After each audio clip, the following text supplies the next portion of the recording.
I'm Sean with Priority Builders, Hi, and I'm Heather with Flair Mortgage Group.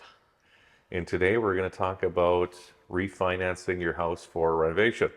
Yeah, so refinancing is a great way to, I guess, get some of the equity out of your home for your renovation.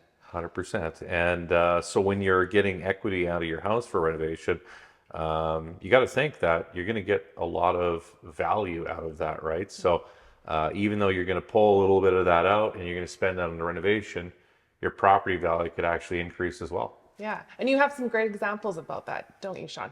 I do actually. So we had a whole bunch of clients actually. So one was a full main floor renovation, and the exact cost of the renovation actually increased the property value to the exact amount. So it was, I think it was around like $120,000 for like a main floor renovation.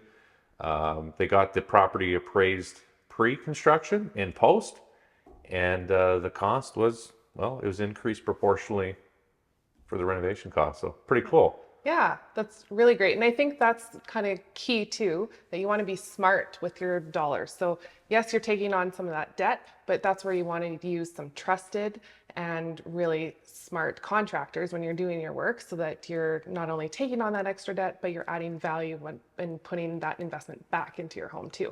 Exactly. Yeah. Like I think there's a lot of, you've heard there's a lot of contractors out there, and I don't think they're all created equally or treated Yeah. equally. So a lot of fly by nights. So I guess when you are renovating and you are bringing a contractor on, make sure they're a reputable contractor. Yes. It is makes a big difference. They're not the cheapest, because good work isn't cheap, but the result is going to be way more increased value. And you're going to see that through the renovation when you walk through renovation. It's going to be a beautiful space, and well, things aren't going to fall apart either. So, Yeah.